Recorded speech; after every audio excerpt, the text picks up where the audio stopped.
Are you thinking of leaving corporate, but too afraid to make the move? Have you already escaped corporate, but are finding it hard to run your dream business? Are you wasting valuable time by attempting to figure challenges out on your own? We have created a podcast for corporate escapees running their own business. This is the Corporate Escapees Podcast by Build, Live, Give. We bring you first-hand experiences of guests going through many of the struggles you face each and every day as a corporate escapee. We get real with no corporate BS. And now, over to your host, Paul Higgins. Welcome to the Corporate Escapees Podcast by Build, Live, Give. I'm Paul Higgins and I'm your show host.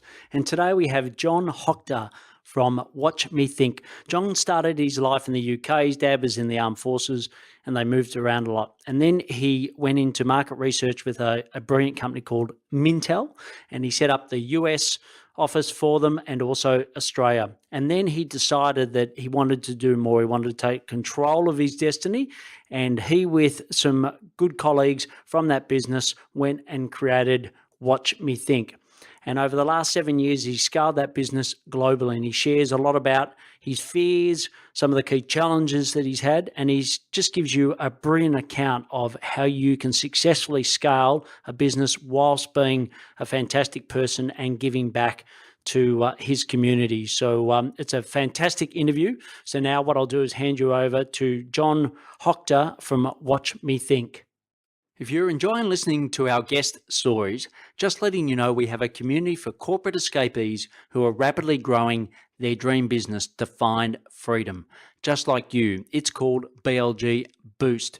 You get exclusive access to a forum of like-minded peers answering your most pressing questions. You get actionable tips to solve your most common challenges. You get hundreds of trusted suppliers to save you time and money. You get member-only discounts. You get direct access to coaching by a global leader in the field and easy to implement content solving common topics mentioned in popular threads. If you are tired of being alone and are seeking the freedom of running your own business whilst meeting your financial goals, go to buildlivegive.com/webinar. In case you missed it, the link will be in the show notes. Please check it out. So we're going to get to know more about you over the course of the show today, John, but why don't you start with a bit of your backstory? Thanks, Paul. So basically, I spent my life growing up in different parts of the world. My dad was in the forces. I went to school in England, in Peterborough, and uni in Nottingham. After uni, I joined Mintel, and I spent the best part of 15 years of my career. Mintel, for those of you that don't know, is a global research firm, and I helped set up their offices in the States before moving to Australia in 2000 to set up their Asia Pacific offering. And I sort of 15 years in, myself and one of my colleagues at Mintel, Alistair Vince, were really talking about how we didn't want to spend our entire career working for someone else. And basically, having enjoyed working together, we got inspiration from a number of different areas, and the birth of Watch Me Think happened. And that was about 7 years ago. And really, that's what we've been focused on, getting Watch Me Think out of the ground since that time. Brilliant. And we'll dive into that a little further in a moment. But why don't you tell the BLG listeners something about you outside of work that your friends or family may know, but the BLG listeners wouldn't?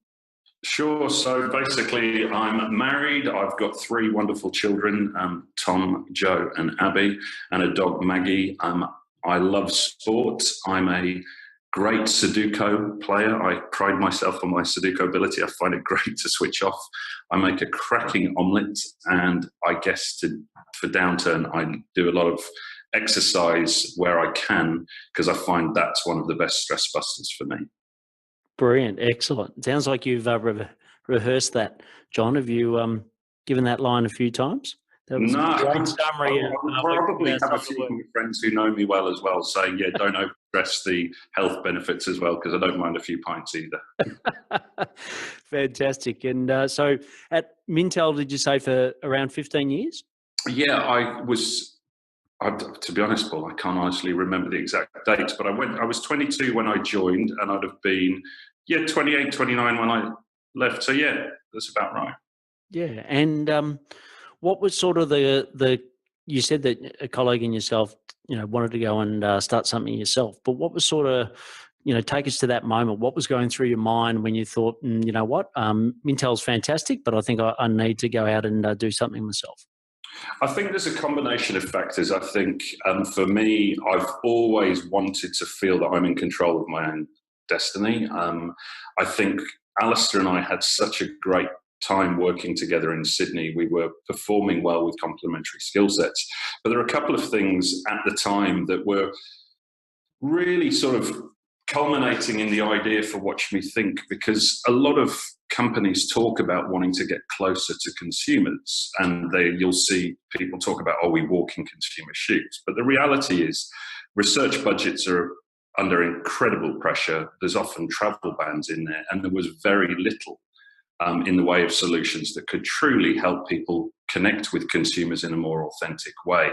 And we'd had inspiration from a few conferences that basically we realized this was an opportunity. And once we'd set the idea down on paper, it then became, how could you solve that problem? How could you actually provide a meaningful one in there? And then it was about building a team and attracting people that could help us execute it. Great. And what were some of the biggest fears when you first left? The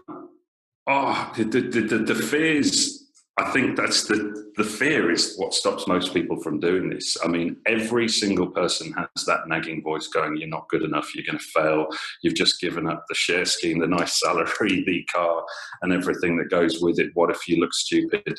All of that goes on, and that never goes away. I mean, no matter how successful something becomes, I think the best people I know still have that doubt, kind of go, well, how can I make things a bit better? So I think that's one of the difficulties for anyone doing this, that you've just got to get used to the fact that that doubt does exist, and no one has all the answers, and there is the fear. But the reality is, once you take your first step, you're on the path, and then it becomes, okay, what do I need to do with what's in front of me now? I think the fear of failure, fear of letting people down, and then as you build, feeling letting your staff down and things is always there. But you've just got to find the bravery to take that first step and then keep moving forward. Yeah, and were there ever times when you thought, this is just too difficult, I'm going to go back to, whether it was Mintel or go back to a career role again? I wouldn't say going back to Mintel or going back to a career role, but even to this day, doing what we all choose to do, if you try and create something from nothing, it's so difficult, it's so rewarding, but the doubts, the days where you go, my goodness, this is just so difficult, it's challenging, and hospital passes come from left, right and centre. So absolutely, I've been lucky to be very fortunate to have a fantastic support network. But yeah, those doubts and those days where you go, I just cannot quite believe how difficult and challenging this is. We still get those days today.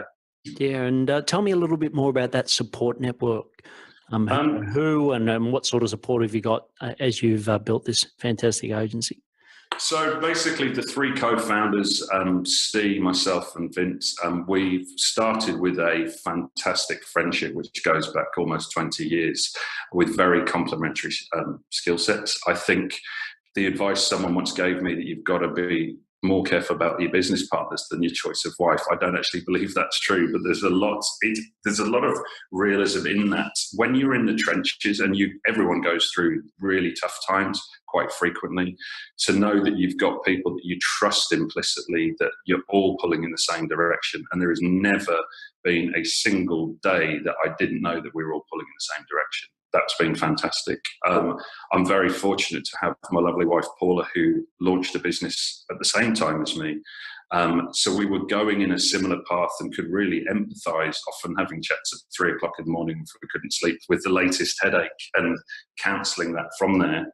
And then since we started, probably one of the most surprising things for me is how generous everyone is if you actually ask them for help. I have been given so much help from so many people. The list is really long, but every time I've asked, even for people that you might have thought were competitors to ours, people that have tried to build something from nothing will typically want to help other people that are having a crack at that. So I'm really fortunate that continuing to get benefit from people who have got a lot more wisdom and experience than me, that are able to help shed light on how they see our situation. Yeah, it's a great point. And I often get people that come on the show talk about that has been the biggest difference between a career and working in your own business, is that ability for everyone to help you and want you to be successful. You know, obviously in career there's a pyramid, and it's obviously lots of people fighting for few roles. And as you get closer to the top, that gets more difficult. But I really do love that about small business, and it sounds like you've experienced that firsthand. And what are some of the, if you could just go back and think of a couple of key pivots or a couple of key decisions where that came out and played out for you in your business, what would they be? I think there are so many people. Peter Long is a good family friend. He's been an exec member of multi-billion-dollar companies, and we decided to bootstrap Watch Me Think. So when we started, we were under pressure to basically be profitable within the first 6 months, which was a huge ask. And if you'd have asked me now to take on that challenge, I'm not sure I would, but we achieved it. But the stress levels that we operated under for those first 3 years was incredible. And Peter was just very good at showing me the trajectory we were on. So just giving me the tools and the financial models, because at the time we didn't have a CFO, in terms of sense checking where we were in reality, because at 3 o'clock in the morning, it feels like the world's falling apart on there. And he was able to give us the confidence to move on and make some decisions and investments that have turned out to be really important in our success over the last few years. The next section we'll go into is the build section. So when you walk into a networking event or into a party and someone says, "So John, what do you do?" How do you answer that? It's funny, we've gone through a lot of iterations over this, and I'm still not sure we do it justice from there. But where I tend to come down to is that Watch Me Think is a behaviour research agency, and we try to help organisations get a lot closer to the truth about their consumers' experience of their products, services, and the world in general. And how we do that is we get them to self-record videos of their actual experience, rather than filling in a questionnaire or coming to a focus group where they tell us about their claimed behaviours and intent. Great. And what are some examples where that video and the way that you do it completely changed someone's perception of how consumers buy and behave with their product? I think market research is often misused. Our clients are now, we work with all of the global food and drink and personal care companies. And I think that the way research is often used, and traditionally, it's been not used to its full advantage, whereby it's just to tick a box and a decision has already been made to move forward with certain products. For whatever reasons, we've invested too much, or someone's got a personal agenda to keep it moving forward. We've got now numerous examples where if you put prototypes and products in the hands of real people and you ask them to just use it, you don't ask them to fill in a questionnaire or answer lots of questions, you actually observe their behaviour and emotion and really dig deeply into whether that product is fitting into their life and why. You get closer to the truth. And I think what we've seen is we've helped move products forward that needed tweaking and optimizing, that were a great idea. And we've also helped kill some horrible ideas that ordinarily could have got through the process of the research. We see a lot of horrible products get all the way onto the supermarket shelves. I think by giving that honesty in a way that's impossible to ignore, because if a load of people are showing you that they think something is absolutely horrific, it's a lot more difficult for someone to ignore than if they just see a data point or hidden in a graph. I wish we'd used your service more when I was at Coca-Cola, because I can tell you a lot of products came down the line that we all thought that way, but we didn't have enough objective information to stop a launch. And 3 months later, yes, the intuition was right. So I think it's brilliant what you provide. And how's the business model work? How do you make revenue? So basically, it's interesting. evolved as all businesses. So in fact, I did a post on LinkedIn with 6 years ago last week that we won our first ever contract with Colgate and Kraft. And when we first started, we were offering just ad hoc videos of observed behaviour.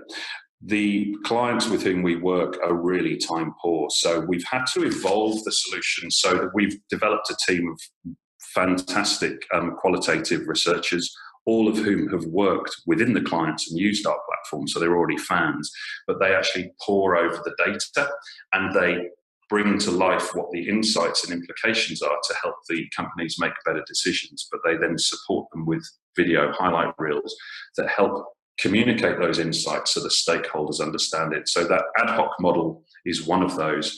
We also sell a subscription product where we're commissioning research on broad areas of interest to our clients. So it's topics that will be of interest to everyone, but we make that available cost effectively. And Steve and the digital team have done an incredible job building a video analytics platform, which basically enables clients to search the spoken words and behaviours of not only the Watch Me Think video assets, but their own video assets. And that's something that some clients or some companies have launched as a sole proposition. We've actually built it as a byproduct of what we do. So it gives us a fantastic opportunity to disrupt the market by making a better solution available at a much lower cost. Great. And you talked before around some of the biggest FMCG players and consumer goods companies, but who's sort of your ideal client for this product? I guess it's my background with Mintel and the products I was on was FMCG, so it's just a legacy of that, I guess, where we started with the global FMCG clients. The ideal client is down to the individual person. So we've got to the stage now where we really don't want to work with clients who aren't pleasant to work with. So we've had huge success stories in finance, in education, in media, as well as FMCG. So anyone that truly wants to get closer to understanding their consumer's experience of their products, services, and that customer journey, we enjoy working with. So it's then down to what is that relationship like? Because we really only want to work with clients that truly want to partner with us, as opposed to, you've seen those more challenging relationships, which just for a small team just sucks a lot of the energy and the enjoyment out of what we're doing. Yeah, and over the 7 years, what have been some of your biggest learnings as you've grown this business globally?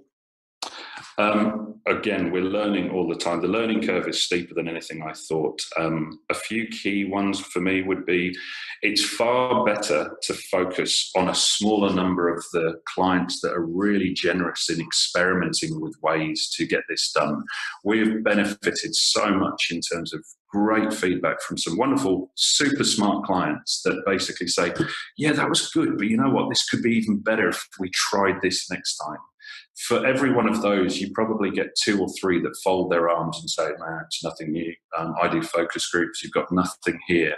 And for a young company, those people that basically try to put down the idea, to shoot it before you're out of the ground, are really exhausting. So it's really important to focus on those positive, generous people, because they understand you don't know all the answers. It's an iterative process of innovation. And there are a lot that are willing to try with that.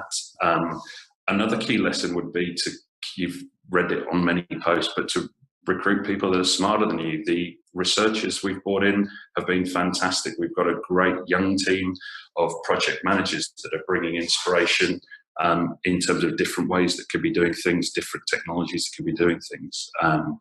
So those two combined, focusing on the positive clients and building a wonderful team, would be the 2 key recipes for success.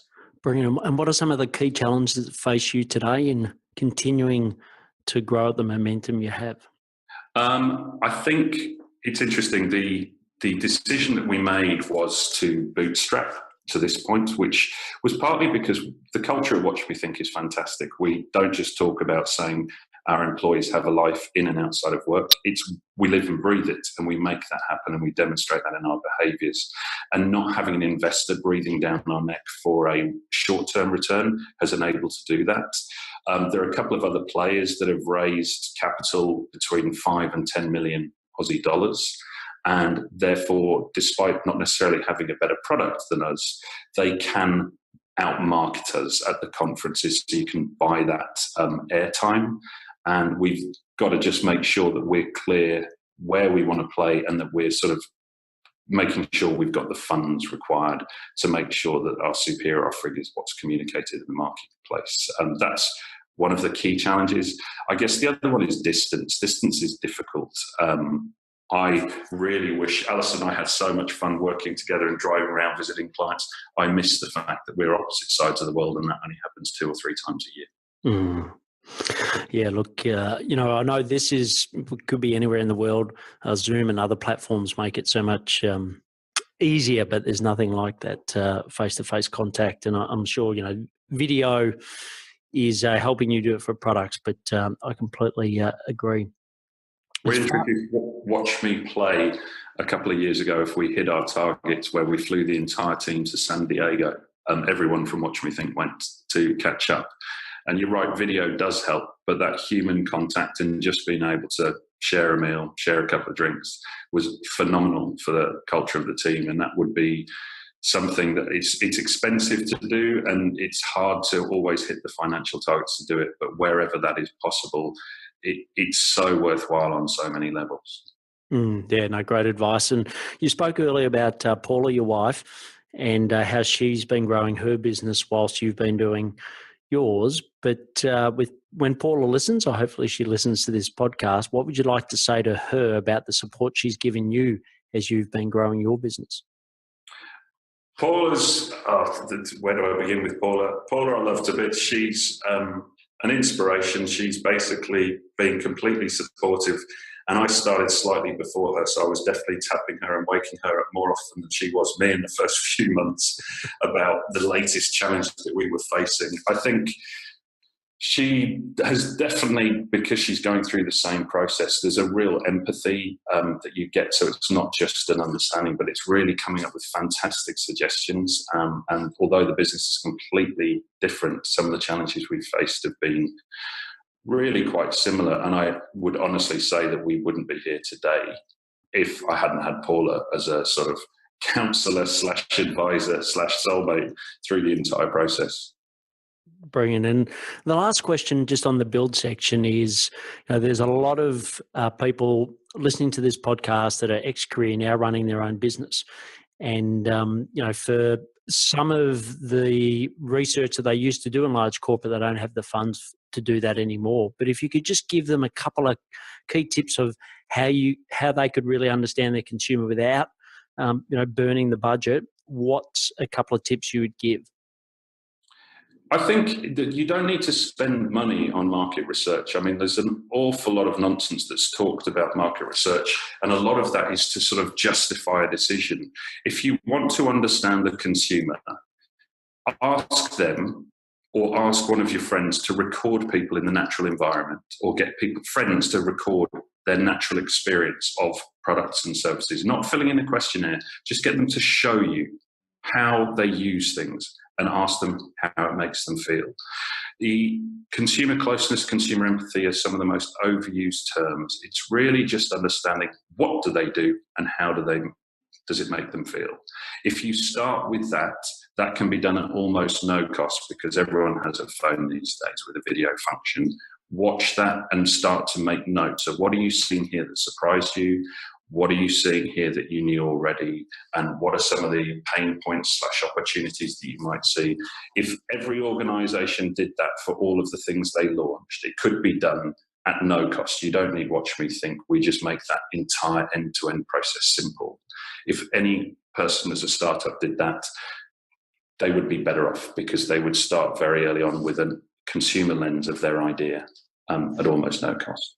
Yeah, look, I think that's great advice. And what I loved about the Coke company is, yes, they spent, a lot of money on research, and that, but often the best observations were out with consumers and with clients firsthand, watching and observing their behaviour. So I think it's really valuable, and just build it into your routines, because I think it's that fear that you spoke of before. People are sometimes fearful to really get the truth, but it's much better to get the truth sooner rather than later, because you're going to have to hear it at some point. You would not believe some of the projects that I'm involved with globally where everyone knows that the product is a complete dud, but it's still managing to move through the process. For whatever reason, there's sort of a sunk cost that's too big to not launch.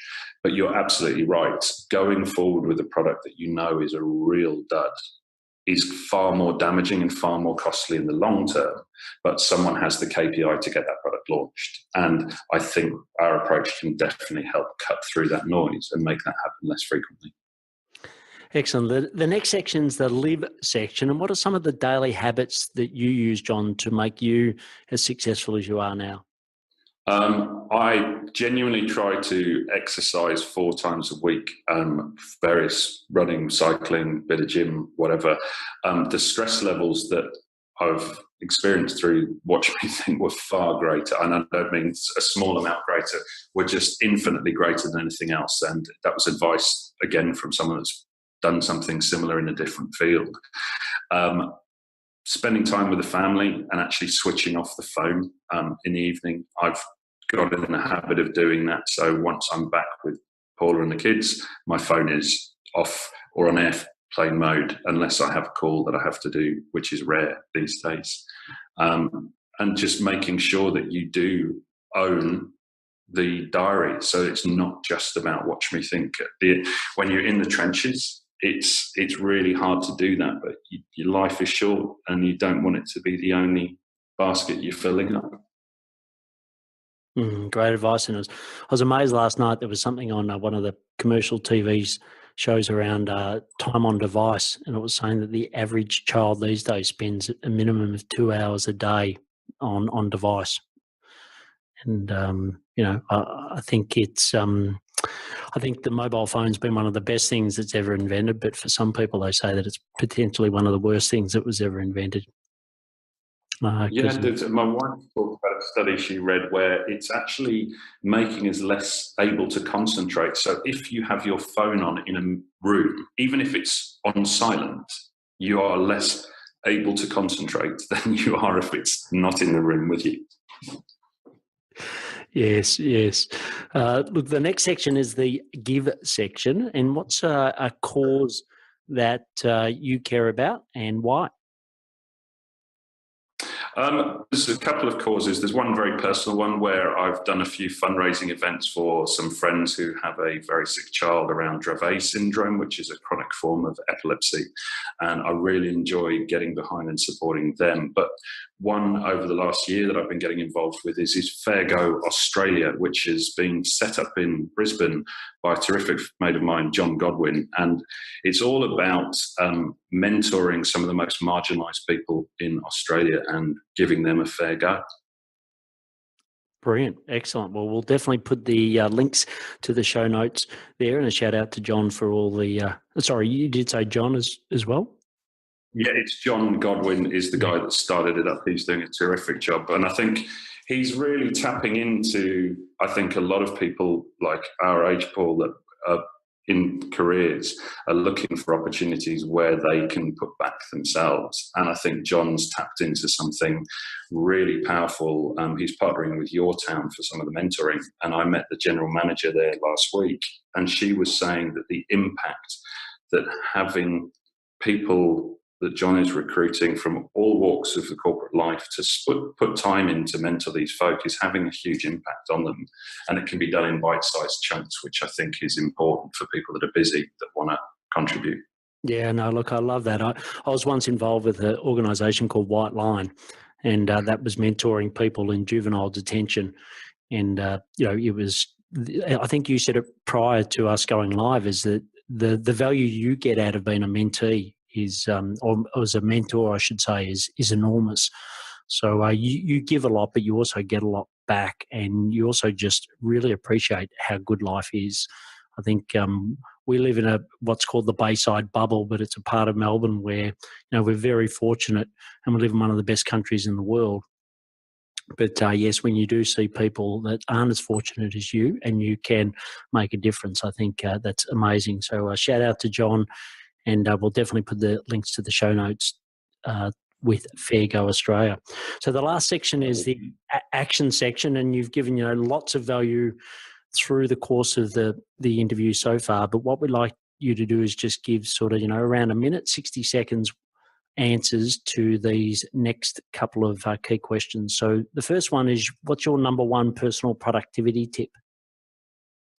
Do the most challenging tasks of the day first. Don't get sucked into clearing all the emails out. If you know you've got a challenging task, whether it's writing a proposal, whatever it might be, get stuck into that first. Clear that off the decks, because some of the more menial tasks you can do when you're more fatigued later in the day. I always try and clear my more complex, difficult, challenging tasks first thing in the morning. And I know we talked about mobile phones before, but what are some of the apps that you use on your mobile phone and potentially also on your desktop? Slack is by far my favourite app that we use. We've got offices in the UK, Chicago, and here, and creating a culture and sort of the banter, the day-to-day stuff, not just the work stuff in there. Slack is fantastic. So it's a chat channel, like a Yammer. It would be another one. We used to use Yammer, but it just enables you to keep in touch with the team and just see where there's new contracts being won or latest news from people. I think that's a fantastic vehicle for someone that's scaling a business that's remote. Excellent. The next question is around either a book or a podcast, but what's a favourite book or podcast and why? So the favourite book / blog is Seth Godin. Seth, I've followed for years. He's written a number of brilliant books. And the reason I focused on him, I talked before about the voice, the nagging doubt. Seth's blog, it's a daily blog. It's never more than a paragraph long. Talks about that very fact. We've all got it, and it's almost like it's been written personally for you. So for anyone that's either just taken a leap or is about to take the leap, subscribing to his free blog every day and getting in the habit of reading it. It's the only one that I still read every single day. He's also written a couple of cracking books called Linchpin would be one, which is about how do you quieten that voice that's telling you not to do it, or the negativity that we all experience. And then for anyone that does actually take the leap and launch a company, Guy Kawasaki wrote a brilliant book called Reality Check, which hands down is still the most useful book I've ever read and covers just about every aspect of a startup. And I still refer to parts of it 7 years in. Great. So taking from those inspirations and also your brilliant career both through Mintel and also now scaling Watch Me Think, what's some parting advice you'd love to give to the BLG audience? Have a crack. Have a crack. Over the last 7 years, I've seen many, many friends launch either projects, huge projects that with risk associated within their existing companies. It doesn't have to be their own venture, or those that have taken a real punt and had a crack at launching something for themselves, whether it's a one-man business or building companies. Not all of them have succeeded, but in every instance, the people that have done so have been so glad they did and have ultimately ended up in a better place, even if they've gone back into corporate, but they've had that experience. And I think if you're thinking about doing it, don't delay. My one regret was I wish I'd started it earlier. Yeah, no, that's brilliant sound advice. I think I took 10 years of, we used to go away as a group of school friends each year, and each year I'd say, I will not be doing what I'm doing now next year. And I think for 10 years, I continue to do the same thing. So totally agree. And just as an aside, John, I always ask people that have got maybe dual citizenship. I know it's very topical at the moment here in Australia in particular, but with you, with the English coming out for the Ashes, which side of the fence do you now have your allegiances when it comes to cricket? England. If Australia were playing England, I was almost 30 when I came out. So despite having an Australian wife and 3 Aussie kids, if Australia's not playing England, I can now support them hand on heart most of the time. But if I think it comes from growing up in England, where Australia used to thrash us every time we came out for the Ashes. It's sort of ingrained that it's impossible to jump ship. from there. But I think we might be in for a bit of a tricky tour coming up. Excellent. Yeah. Well, as long as it's enjoyable as a cricketer when I was young, watching those great battles, definitely want those back again, and keep the test matches going. So the last question is just, how can people find out more about you? Out of the social media channels, I use LinkedIn more than anything. So basically, my musings or ramblings in the world, I'm not sure they'll provide a huge amount of insight, but my observations are through LinkedIn, and Watch Me Think is just watchmethink.com if people want to know a bit more about the approach to how we try and help people understand what people really do and how they really feel. Brilliant. Well, it's been fantastic getting to know your story more today, you sharing it with the BLG audience, and I know you really live the Build, Live, Give principles in real life. So well done for that, and really appreciate you coming on the show today. No problem. Thanks for the invite. Great. Thanks, John. Have a great day. Cheers. You too. Thank you for listening to the Corporate Escapees podcast, brought to you by the team at Build, Live, Give. If you found this podcast helpful, please share it with other corporate escapees. If you would like to join a community of like-minded peers, please visit www.buildlivegive.com. Until next time, thanks for listening and be brave.